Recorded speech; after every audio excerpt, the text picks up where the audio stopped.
সকালের ব্রেকফাস্টের প্রিপারেশন চলছে। নুডলস,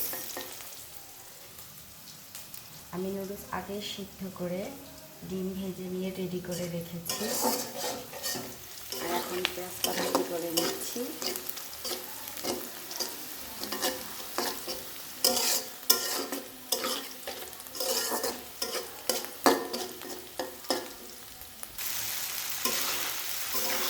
নুডলসটা আমি দিয়ে দিয়েছি, এখন ভালো করে ভাজা ভাজা করে নেব। এটাই আজকে সকালে আমাদের সবার ব্রেকফাস্ট।